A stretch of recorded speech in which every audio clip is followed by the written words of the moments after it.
Welcome back to A Fresh Story, the podcast where we have conversations about brave decisions to start over again. I'm Olivia. And I'm Jenny, and we're so glad you're here today.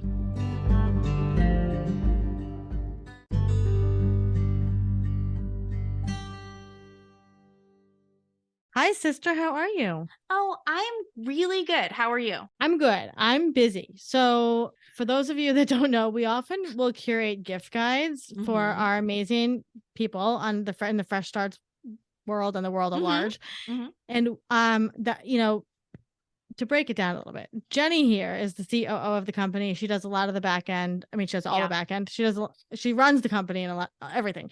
I do a lot of the content creation. Olivia does pretty much all the content creation. And creation. so one of my favorite things to do in the world, and something I've learned from 20 years of marketing, is to do gift guides.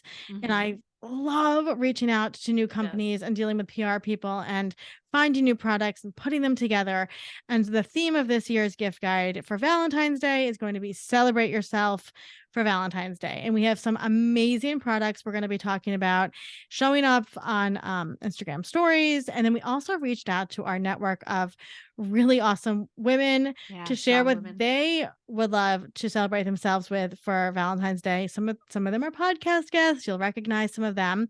So stay tuned. We'll link that in the show notes and you can see it all across our social.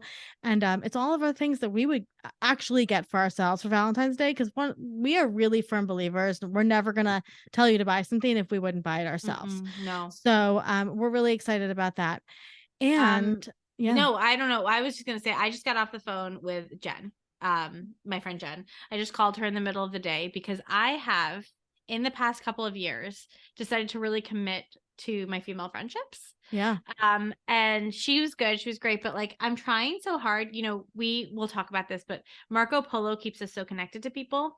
But I have found, Jen and I had a call yesterday. Jen was also our bookkeeper for a long time. And we jumped on a call to talk about 1099s. And she texted me after. It was so sexy. She texted me after and she said, I was having a grumpy day, but it's so much better after just seeing your face live. And I was like, you know what? I'm just going to give her a call, FaceTime for like 5 minutes.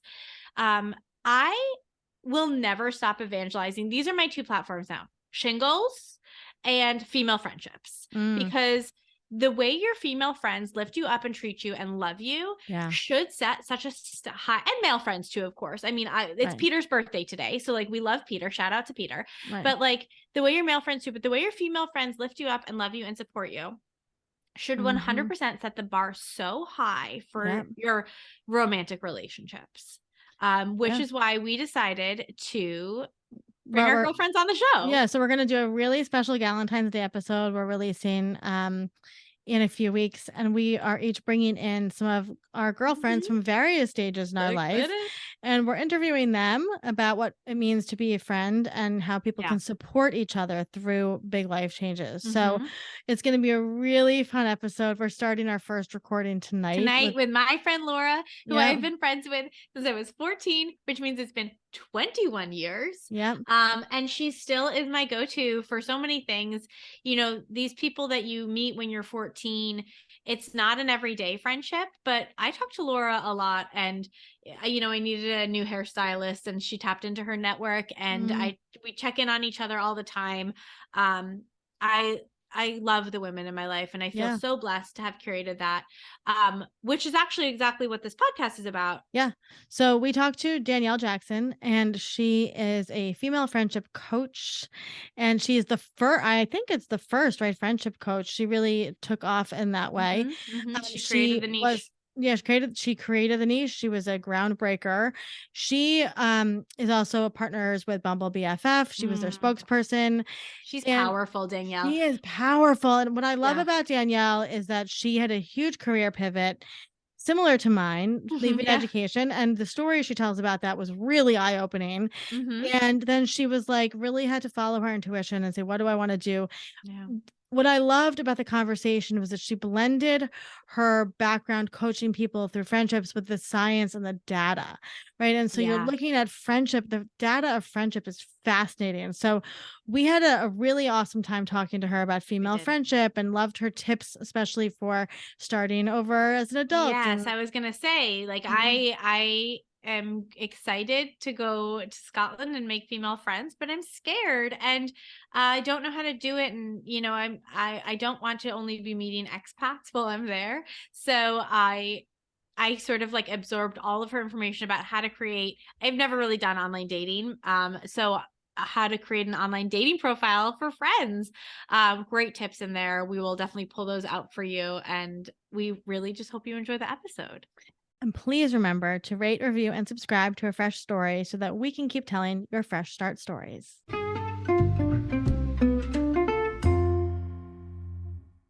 So Danielle Jackson is a female friendship coach and educator who speaks nationally on the subject of friendship as a wellness imperative. Her coaching business, Friend Forward, is dedicated to teaching women how to create and maintain better female friendships.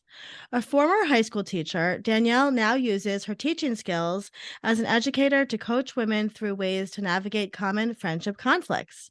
Danielle has become a go-to media source on the subject, and her advice has been featured in outlets like the Wall Street Journal, the Washington Post, NBC News, Insider, Super Casual, and more.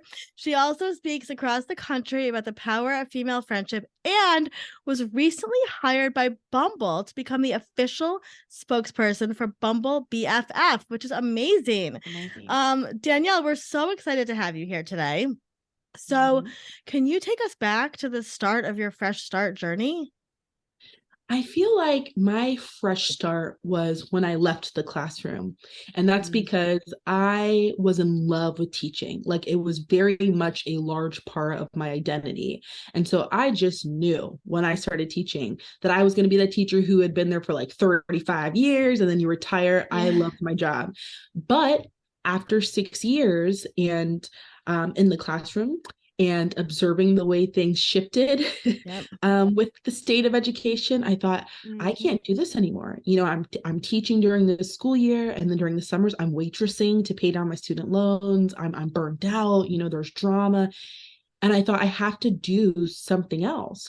But I didn't believe that I could do anything else. I thought I'm just a teacher. And so I believe my fresh start came from pivoting from a career that took place in the classroom to, you know, getting into a bunch of other things. And that's when things kind of turned over for me. I'm curious how you found yourself in that space of as a female friendship coach, what your journey to that point was. Yeah. So, you know, when I was actually in the classroom, my students would come to me like between classes and after school. And I didn't realize at the time I was coaching them through their friendship drama, but that's kind of just what I was doing naturally. So when I left the classroom, I got into public relations. And so I'm thinking, gosh, here I am working with high achieving, charismatic women, and they too are talking about issues with their friendships, whether they've become so career focused that they put friendships on the back burner or they've lost themselves in motherhood, they're having friendship issues too. And so I thought, oh gosh, at every stage of womanhood, we're trying to navigate platonic relationships with other women. And so I got curious one day. I went on Amazon, I looked up friendship books, and at the time there were very few results, and most of them were for children, like children resources. And I thought, oh, this is what we think of friendship. That surely it's something a child would need support with. But if you're an adult, you should have it figured out. And so that was about 5 years ago. And I was like, hey, I'm going to be a friendship coach. And my friends and family were like, okay, that's okay. They were skeptical, supportive, but nervous. They were skeptical. But it's been really cool to see it become a thing. And so I really doubled down on female friendship, because when I was looking into the research to see how our friendships are different. Now, you know, we all generally want the same things. We want to be loved and seen and supported in our relationships. But because of a lot of different factors, men's friendships and women's friendships are different. And that's when I thought, okay, I really want to lean into this space. And it's been a really fun ride ever since. I love that. So I was also a classroom teacher for a long time, and I was also that teacher that the kids would come to. And I, you know, now that you said that, you're like, I was life coaching them and I'm becoming a life coach. And I'm like, oh, wait, now that makes sense, because I used to do a lot of the relationship coaching. I taught middle school, and it would be like the boy girl, you know, a lot of the boy girl relationship stuff. And what were the factors that you saw happen on what age group did you teach generally? Was it like elementary? So I had high school juniors and seniors. So I'm Okay. preparing for, they're about to go into college, and Gosh. friendship is going to be a little different. So it was kind of at that age group. I had so much drama. I mean, like it was so hard, and I didn't know how to navigate it. And then I went to college, and it was easier and harder. And I think like college was when I fell in love with my like first girlfriend, where it was like, this is like a soul person, you know? And it's just, I can't even imagine, like, I wish I had had a teacher like that I could have been able to go to, because it's just those 16, 17-year-old girls and their relationships are like love affairs, and they can be so toxic and they can be so great. And it's just an amazing thing to think that like that came out of that, because I really wish I had I wish I had understood how important female friendship was from that point in my life, you know? And I appreciate hearing you talk about how it's like this love affair, but it's also toxic, but it's also, and I always say, you know, if you go into a room and you bring up the subject of female friendship, you're either going to have people who are like, oh, my girls are my everything. And then you've got girls who are like, oh my God, the drama, the pettiness. And I always say it's both. It's both of those things, and we'd be doing a disservice to the conversation to try to package it as one or the other. I mean, it is very life-giving and sustaining, and there's so much research that shows what happens when two women come together, when we're stressed, all these things. But yes, it can also be very harmful. And, you know, we have this girl who we share everything with, and then she gets hurt, so she weaponizes that information. So it's all of those things. So much. Because I wasn't in romantic relationships when I was that age. So you're sort of like enacting all of that with these people, and you're working it all out and figuring out how to be in relationships in a lot of ways. And obviously I'm proud to say my female friendships now are more secure than they were when I was 17, but man, it's a lot. So you're in the classroom, and what was kind of that spark moment that was like, I think there's something else for me out there? I think it was less about there's something more. I think it was more of like I can't do this crap anymore kind of thing. And then I had to scramble and figure out what to do next, because I was a language arts teacher, or literature, we're teaching, English, reading, writing, analysis. And so my last straw was I was, reading books with the kids. An assistant principal called me down to the office and said, so we understand you're reading books with the kids. And I was like, yes. And they're like, well, we've got the big state test coming up. So we were thinking you could just read one chapter and maybe you could just like summarize the rest for them. And I was like, that's kind of crazy. So I'm like going to the media center and asking the librarian to like sneak me 30 copies. And that's when I was like, wait, this is crazy. Yeah. That was kind of my moment of like, I don't think I can keep my sanity and still teach. And so that's when I was like, well, do my skills transfer? I like to write, I like to read, I like people. And so I thought, okay, PR is kind of like a natural, fit a little bit, and things kind of took off from there. But yeah, so I feel like I was forced into a fresh start. You want to stay, but you realize your dream doesn't fit anymore, because teaching was very much my dream. It just didn't fit anymore. But I believe that God has divinely orchestrated the events of my life so that I still get to be an educator. I still get to do the research and teach on stages and workshops. And so I still get to exercise that muscle. It just looks different than I expected. I love that. And your story relates to mine so much, because I left teaching and became a social media marketer and worked with small businesses. So I very much understand what you're saying. I'm also a writer and a speaker. And I tell people all the time, I taught 6th, 7th, 8th, 9th grade. I taught Latin, which was essentially English. And so it was a lot of English. And so I tell people all of the time, the skills I learned teaching middle school, I use every single day in my life. And, especially with PR and things like that, I would think that you would use those skills all of the time. So what was the journey like? How did you become a coach? How did you start digging into kind of figuring out all of the logistical business part of like getting your coaching business off the ground and getting clients? Yeah, so I, already had my education background. I was even an academic chair for a while. And so I already had like that background. I went to school for education. So I was like, well, let me get certified to coach. And I know there are like a bajillion programs to get certified. So I just chose the one that felt right for me. And then I got the certification to coach. And then honestly, it was a matter of like, just putting it out there and having courage to say, this is what I do now. And if you would like a session, and when you're starting off, especially for something like friendship coaching, where there is no reference point, no blueprint, where some people maybe even see it as kind of laughable, because it's like, really, like, I need somebody to teach me how to have friends. Like, it was kind of like a joke, So I was fighting against that stigma that a person might need help for friends. And so it took a while to get off the ground. And I'll be honest with you, after about a year of not really making any money doing it, my husband said to me, Danielle, you're complaining about being so tired and burnt out. You have to let something go. And the coaching thing, I liked it, but it wasn't making much money. So I said, okay, well, give me some time. Let me tell the few people I have, I can't do this anymore. I was very embarrassed. And I was 2 weeks away from closing everything down. And a TikTok video went viral. Changed everything. It changed everything. And so then came, it had higher visibility and all that. But as far as like the content, I make sure I reserve hours a week to just reading the latest research on women's communication,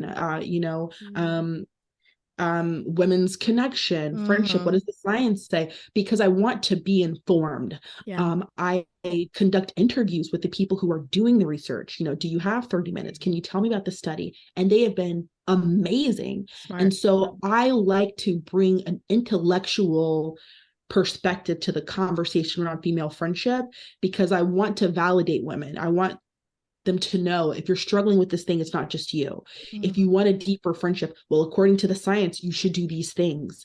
And so that's very important to me, because I don't want them thinking like I'm just doing this, I'm sharing my opinion of what I think, So people tend to, they appreciate that perspective. And I think that kind of gives me a little more of a niche. And so far it's been a really fun experience. So tell us about the TikTok video. What was this TikTok video that went viral? It was just like, what's crazy is like, it was 9 seconds. It was a stitch. So I made a video that I attached to somebody else's, but it was just this young girl. And she said, she's asked something like, what would you say to your 20-year-old self, or something like that? And I just stitched it. And I just said something to the effect of like, I wish I knew about the research that shows how impactful your female friendships are to your health, or something like that. That's it. Yeah. That's it. And it like took off like 3 million views. Like, it's insane. But I think it's because the comments, I mean, if you just looked at the thousands of comments of women either saying like, oh my gosh, I wish I had deep friendships. Oh my gosh, I wish I knew how to have that. I wish I knew. I mean, it was just filled with comments of women lamenting their experiences and feeling a sense of loss or loneliness or regret. And it was really hard to read, but it also validated, oh, okay, there's room for this work. Absolutely. So do you coach one-on-one with people, or how did you get started, like just the coaching, and now you're doing everything, like you're, Bumble BFF and stuff. So what was that journey like? And I'm sure your husband must have been like very wowed by all of this. Now he buys it. Now he's like, oh, okay, I'll watch the kids while you go across the country to speak. So I started with the one-on-one sessions. And I'm so grateful for those people who trusted me in the beginning, because you're experimenting too. They don't know, but you're trying to figure it out. So I started with those sessions. And then, I took my social media and I made it only about that. So I tend to teach people like, I know we want to showcase all of our personality on social media. I think that's great. But at the end of the day, like, people can only handle so much, and they need an immediate association with your name. So if I want to write a post about my kids, I'm going to write a little post about my kids on Instagram, but I'm going to have a sentence or two about friendship. So whether I say something like, man, it's so nice to have mom friends who understand the struggle, but it's almost like this thread, this red thread that weave through every post, because I need my name to be associated with female friendship. So that was my first thing, is like, how on social media can I make myself associated? Then I would set Google alerts for anything regarding female friendship in the news. And then I would post about it. So I'd say, oh, I don't know if you guys have heard this, read this latest article in the Times, but it's saying this, and here are my thoughts. And so my goal was to make myself associated with with female friendship. And so I knew it was working when people started to tag me in things. Yeah. So it's like, oh, Mhm. so you're seeing something about friendship and you think of me, okay, it's working. Yep. And so that's kind of how I like did the visibility part. And with the coaching part, I started a podcast. Similar to this, and which I mean, podcasts are just like my jam. If people are Yep. not on this train, you know. Yep. Yeah, And we so love that it. was a way to like tell my story a little bit. And then from a sales standpoint, I give just a subtle nod to coaching sessions. So I'll just briefly say like, you know, oh, this reminds me of a session I had last week where the girl was struggling with this. And then I move on because people are smart, so they know. And so that was my way of letting them know, I'm doing this thing, no big deal. Oh, you want a session too? Okay, sure. So that was kind of like my strategy for increasing the visibility of the brand and getting more and more people to buy in. For anybody who's listening, Danielle is like an amazing energy. You have a beautiful energy.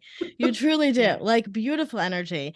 And you're obviously incredibly brilliant. Like I would I would sit in the lecture hall and listen to you speak forever. 100%. So I want to talk about female friendships because I feel like female friendships could break your heart worse than any romantic relationship could. And I've been ghosted by some really close friends of mine in really heartbreaking ways. And I think it's so different now with social media, right, than it may have been, 25 years ago or whatever. So like when your clients come to you and they're like, I see, my best friend is out there with another group of friends and I thought we were close. Like how can you just talk a little bit, I guess, about like the heartbreak of female friendships? We don't talk about this enough.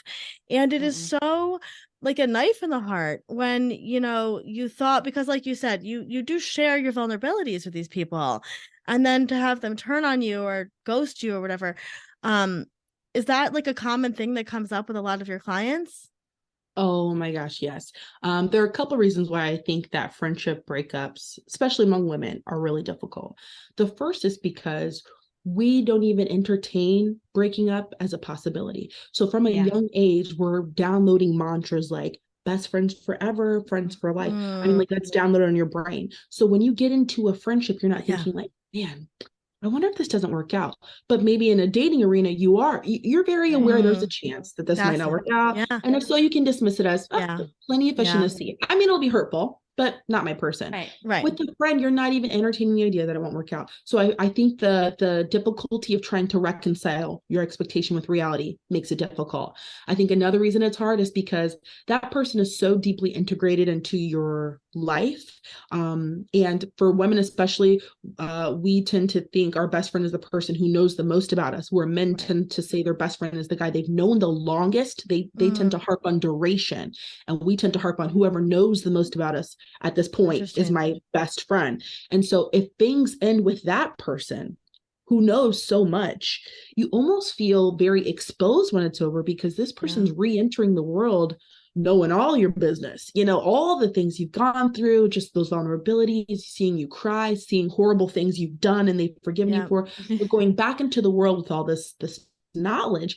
And so that feels very that's very difficult, as well. And so, and then I also heard somebody said it best on social media, and I wish I knew who this was to give them credit, but they said something to the effect of, with a man, it's like they see you as an object, but with a woman, they see your real self. So it feels like more of a rejection from a woman because you brought your full self to the table. You're more than an object. And so to be rejected after revealing all of who you are feels deeply painful. I can imagine. I mean, it is. It truly is. And I think that's so true what you said. I haven't even thought about that. I mean, I'm thinking of the friendship bracelets and the necklaces we used to have growing up, right? BFF. And people change. And we allow for that in romantic relationships. Like I even say that about my own divorce, right? It's like we grew apart, we didn't grow together. But yet we don't allow that for female friendships. That's such a and they do. You do grow apart. I mean, especially I'm thinking a lot about the difference between having, female friends and then when somebody has a baby and then that relationship change in a female friendship. How do people, deal with that when you are, growing up as this friend group and then people start having babies and maybe you're not the one having children at the same time? What do you recommend for people going through that?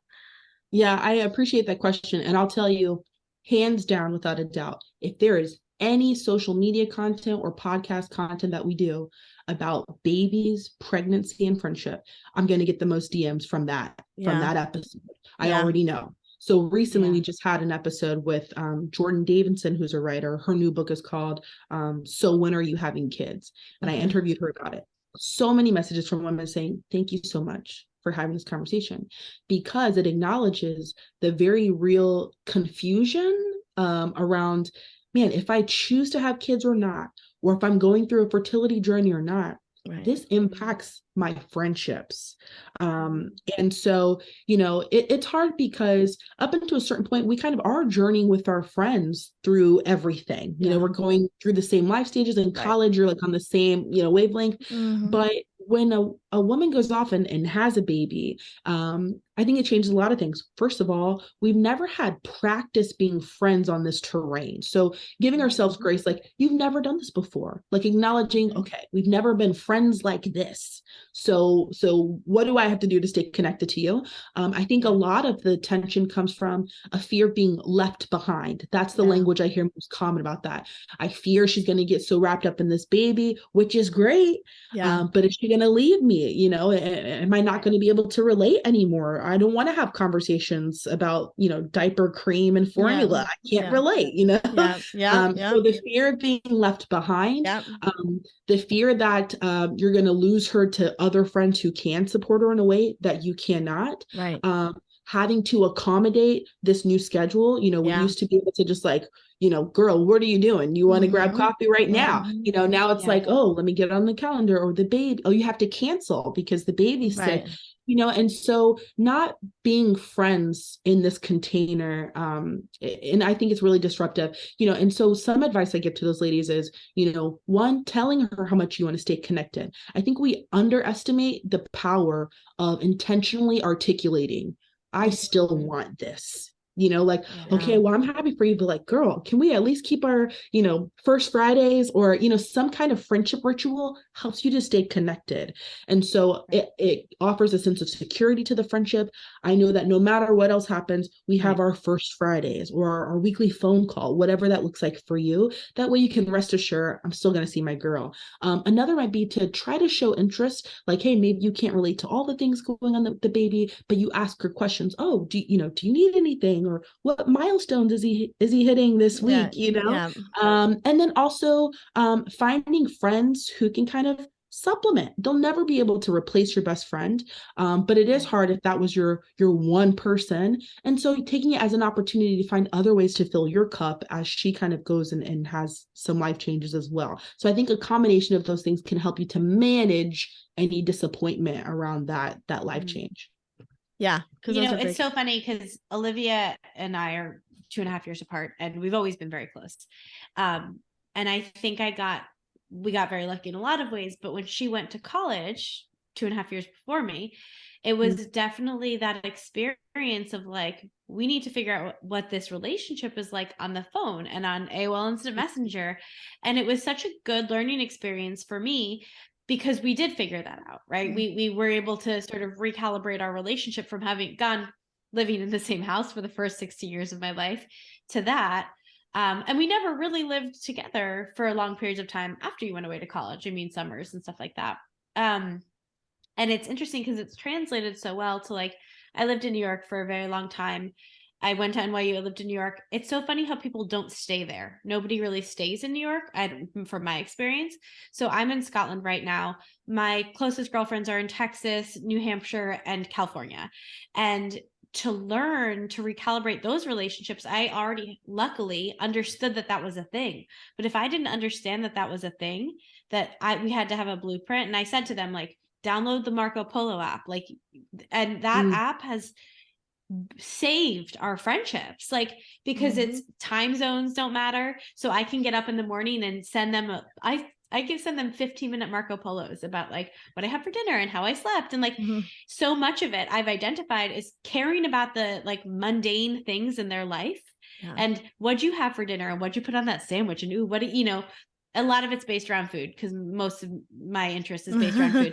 But, how are you sleeping and what's going on with that? And is your husband still sick and all these things, and caring about the little things in their life and then being able to connect with that but being able to figure out how that was, thank God for WhatsApp and Marco Polo, we were able to stay completely connected. But like, to know that there was a blueprint for recalibrating that friendship, I'm just very grateful, because like that is such a big part of it, of like being like, okay, what are our tools, right? What do we have available to us? Instagram, WhatsApp, text, Marco Polo, and then how do we utilize those? And it's a very interesting sort of like thing to recalibrate, but I'm grateful for my sister for learning how to do that at a very young age. Yeah, that's really powerful. And I'm clinging to one word you said. You said, I guess we have to rewrite. And I think we have to remember that friendships can be malleable. Like maybe it's almost like I think a part of us feels nervous when a friend does move or have a baby or get married or whatever, because it's almost like when we became friends, it happened under this unspoken list of terms in the agreement, and so somebody changed the terms and you're like, oh, right. Okay. And so asking ourselves, wait a second, this friendship adds a lot of value to my life. What do I need to do to keep this going? And are you down to do it with me? And having those conversations. So I love hearing that you all try to adapt and say, what can we do to keep this going? That's really great.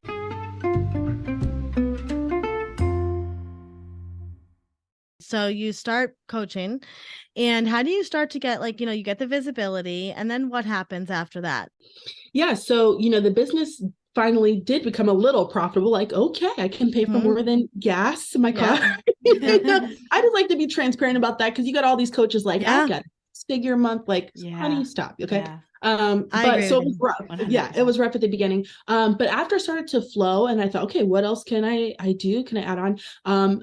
From there, I thought, well, okay, I want to do more teaching things on a grander scale. So that's when I was like, okay, I want to be able to speak. I want to be in a position where I can bring my family with me. Like if I get a speaking engagement across the country, I can say, pack it up. Like, let's all go to LA or something. And that has been a blessing. And so, just how can I put myself in spaces where I can speak on a larger scale and have a larger audience, and not for like vanity purposes, but to get the message out to groups who need it.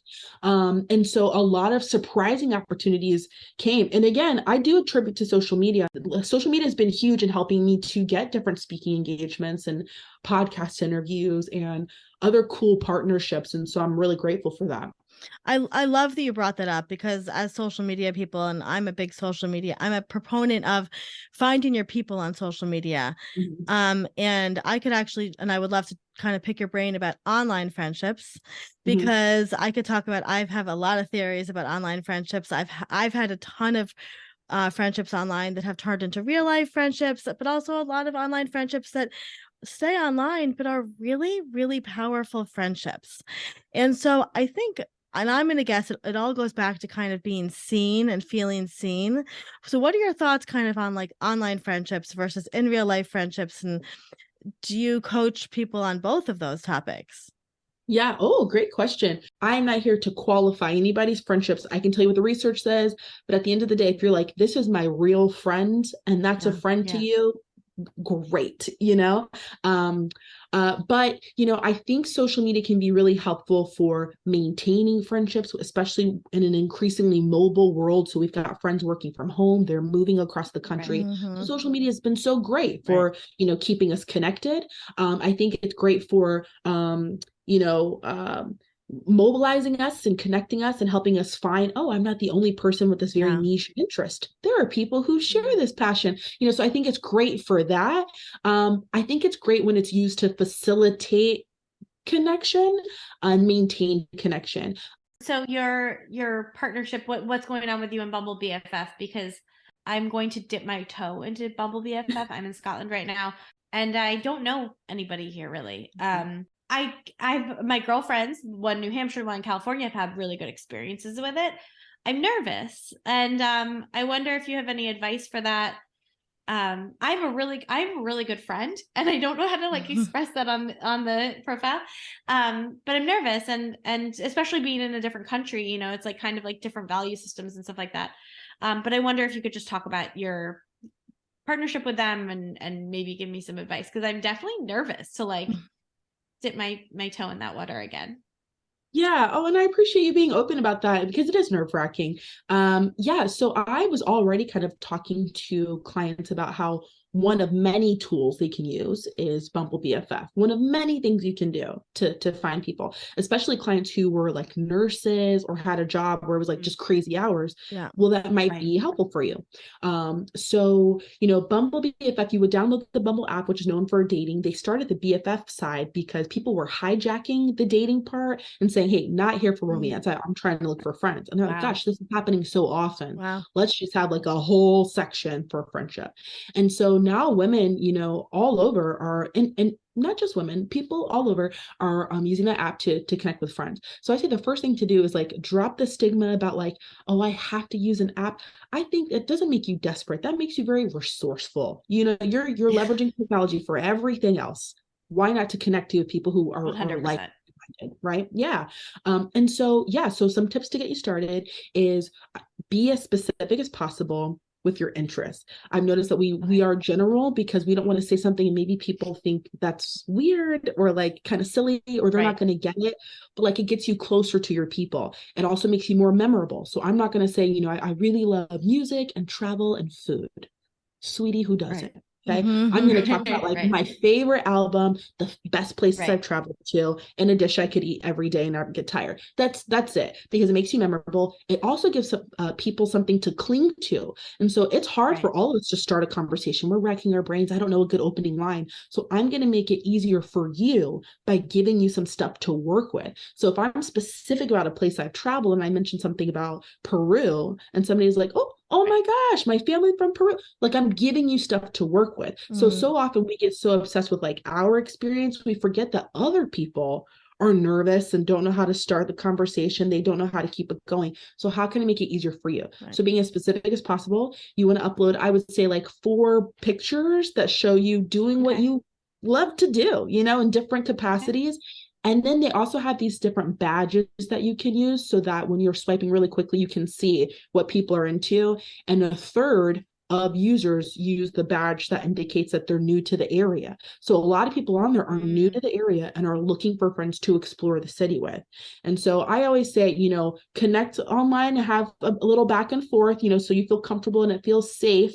But then you want to get off as soon as possible, meaning you want to meet this person as soon as possible. Which is because I want to be meeting. And then my last tip there would be when you guys get to the point of suggesting a hangout, include a duration because that makes it less overwhelming. So I might say something like, oh, there's this cute little wine bar in this area. You want to meet up for like an hour or so and just catch up because most people are like, oh, okay, I can do an hour. Instead of that pressure of like, oh my gosh, do I want to spend all night with this girl I don't know? An hour and then I'm out, So smart. So that's been helpful too. Yeah, I love those tips. Very good tips.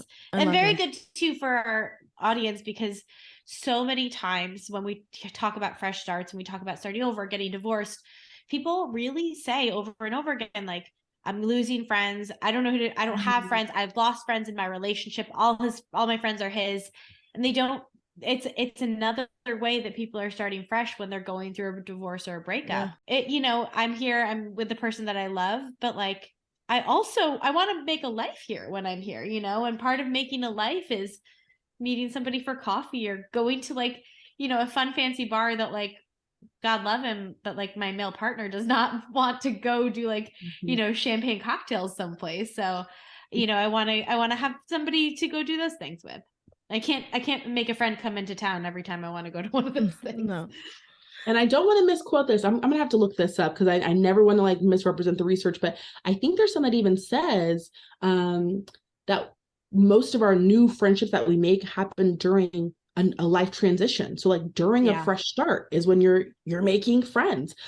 And so, anybody who's feeling discouraged because they're like, oh my gosh, I feel like, I don't know what's going on with my life and I'm getting all new friends, take comfort in knowing that the research says that on average, every 7 years, we replace half of our friends. So there's a natural friendship pruning that happens in life. It is painful. It's kind of confusing, like what's going on, but it's going to continue to happen. And so you better get really comfortable with the art of making new friends because you will always be doing it. So it doesn't signal that you're behind, that there's something wrong with you. It doesn't mean any of those things. It's just a new opportunity to connect with people who can appreciate this 2.0 version of you. Yeah. I love that you said that, Danielle, because Yeah. I feel like we cling on to these friendships from our past, and we feel like it's like letting ourselves down if we let new people into our life. Right. And so I think that's such an important thing you said. Like, we change, so why would our friendship circles not change? And it's a beautiful thing to let new people into our life. But for some reason, culturally, we look down upon that a little bit. I don't know. Like, it's like we messed up, or like we failed at something because we have to get new friends. Does that make sense? That makes total sense. I was actually just working with a woman recently, and she was describing a fairly toxic friendship to me. Like, she was walking me through, and I'm like, girl, I rarely say like yes or no, black and white. And I was like, this is not okay, the things that you're describing. Yeah. But when I asked her, can you help me understand, why do you elect to stay? Why are you still here? And she took a deep breath and she said to me, well, I guess I don't want another failed friendship. And so here she is staying in a friendship because she thinks it would say a lot about her to end it and quote unquote start over. Right. And so this whole like equating longevity with with satisfaction or validity, we've got to get away from that. So definitely identify the friendships that add value and do what you can to keep them. But if something's not working out, it does not mean you failed. It doesn't fit, and that's okay.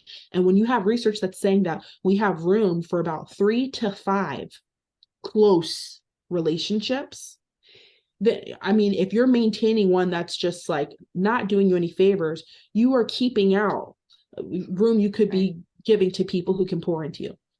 I love that. And that's like very much our ethos at Fresh Starts. Like, I always say that about marriage. Like, there's no reward at the end of a long, unhappy marriage. And it's the same thing with friendship. There's no one's going to hand you a gold platter and say, here, you survived a 50-year unhappy, toxic friendship, right? Like, that's just not going to happen. Can you talk before we let you go for a minute just about mom friends? Because you're a mom and I'm a mom. I have 2 boys. And boy, that's been tricky. That has been tricky. And, time aside that everybody's busy and doing things and whatever, finding people that have your same kind of parenting ethos is really hard to do. Yeah. Oh gosh. Okay. I have caught myself judging new friends. I'm like, oh gosh, she lets her kids do this. Yeah. I don't know what I think of her anymore. Right. What's helped me is like, yes, it's totally helpful to have friends who can affirm various aspects of your identity. So an aspect of your identity is being a mother. It helps to have friends who can affirm that part of you. So mom friends are necessary for sure. But I've noticed that when we start to say like, oh gosh, she does this with her kids, she allows her children to do this. What I've tried to do to help me in those moments is to say, okay, is that choice influencing my children? Because now we have an issue. Or is it influencing me or impacting how we operate, how I relate with my children? Is it a safety thing, harm thing? If the answer is no, and I just don't like it, then I have to tell myself, okay, well, she gets to choose differently for her children, and that's okay. And trust me, I know this is all like so much easier said than done. It's a but having to remind though. myself, it's hard, but to just say like, okay, she's making different choices for her child than I would make. Yeah. And I'm just going to turn a blind eye to it. I mean, honestly, because then it does get into a mode of kind of being critical or all of that. And I understand some of it's natural because we like to be friends with people who are like us. I mean, as complex and complicated as we like to think we are, the research says that we like people who like us and we like people who are like us. That's a powerful thing that brings us together. So if I'm cool with a woman and then I find out that she does something with her kids and I'm like, ooh, that I don't approve of, I guess we're different. I guess she, so can I separate this is a choice from this is her character? And a lot of us kind of conflate the two. And if I'm able to do that, I think we'll be able to like remain friends. But if you find that she's making parenting choices that are like negatively influencing you or your children, then maybe that's the thing to consider. And I want to say too, like what you were saying about friendships, I had friendships with moms in the newborn phase, and then those friendships faded. Then in the toddler phase, and those friendships faded because you're changing, your kids are changing. You don't even know who your children are at that point. So I think it's the same kind of thing, like almost hyperspeed, right? From the 7-year friend change is kind of like this every few months almost. You have new mom friends come into the picture because maybe you meet them at music class, then you meet them at pre-K, and then elementary school, and you don't necessarily are not going to have the same bond still with a person that you met when your kid was in a newborn yoga class that you're going to have when your kids are in high school. So I think it's just super important. Like I love this idea of like the pruning the friendships and like allowing new people to come into your life. That goes for all types of friends, and I love that you said that. The thing that I've had to deal with the most is like when I've been going through changes, people's reactions to my changes, people's reactions to my decisions. And sometimes it becomes so clear that like their reaction's more about them than it is about me. And being like, well, at the core, I love this person and I'm going to give them grace that maybe that wasn't their best reaction that they've ever had. Maybe they're not proud of that. Maybe they are. I love them though. And I'm deciding that like, I'm going to let this one slide, and I'm going to let it slide, or I'm not going to judge her that, you know, she lets her kids have screen time and I don't let my kids have screen time, things like that. It's just giving grace to people and being like, at the core, I love you. And sometimes the things that surround the core, not all my favorites, but like, that's okay. And you don't have to, no one person's going to satisfy every single, you know, instinct and every single part of you. So Danielle, what is coming up next for you in your journey through life? Like, what do you have on the horizon? What are the things we can support and celebrate you for coming up? My book comes out in 2024. Okay. Exciting. That's exciting. So it's like, oh, way out there. So I'm excited for that. But in a couple months, I am hosting my first big girl event. So a little nervous about that. It feels very safe to like be on a stage or to be in a session. It feels very scary for me to have an event. You know, you're terrified. What if no one comes? What if they hate it? So that's happening in March. And so I just thought, you know, all this talk around friendship, I think it's about time that I facilitate an actual opportunity for women to meet each other. And we're going to do, you know, have a mental health panel to talk about how friendship impacts your mental health. We're going to have speed friending and all these cool things. And so I'm very nervous, but I'm very excited to host my first big girl event in 2023. Where does that take place? Where does the event take place? So that'll be in Tampa at the Hyde House from 9 to 1. We're going to have brunch cocktails and experts talking. And so I'm very excited. We put a lot of thought and care into helping women actually facilitate friendship, because I know there are a lot of events and they're like, oh, come make friends, you know, but they're not like doing anything actively to help you make friends. This will be like, we are helping you to like facilitate connection. And so I'm excited for it, and we'll see how it goes. But, you know, I'm telling myself, no matter the outcome, this is something I'd like to check off my bucket list, and I'm going to measure my success by just having done it. Yeah, absolutely. Absolutely. It's amazing. And I think you're going to do many of them. I think it's going to end up being a template, because what a necessary thing to have. Like it's one of those things like, oh, just network. Oh, just make friends. Like easier said than done. And I think to have somebody like draw out a blueprint is going to be amazing. People are going to respond, I think, very well. I hope so. You're from your lips to God's ears. I mean, no, and you have like, you have such a beautiful energy that I think like anytime you'd walk in the room, people would feel at ease with you and comfortable. And like, you can really you're an, you know, a fantastic facilitator. And I think that this is going to be a huge success. And we're so excited for your book, and we'll be there cheering you on the whole time. And last question, this is the fun one. What was the last thing you ate that you really loved? The last thing I ate and really loved? Yeah. Oh gosh. Okay. This is not anything fancy at all. That's okay. Okay. I'm gonna say I made a little salmon the other day with, you know, little broccoli, and it's not a fancy, like a super fancy meal, but I could eat that like every day. It's so good. And it filled my cup. And so that was the last thing I ate that was delicious. I love that. Well, Danielle, I love salmon. Thank you so much for joining us here today. It was such a wonderful conversation. We are so grateful for you taking the time. Thank you so much, Thank you for having me.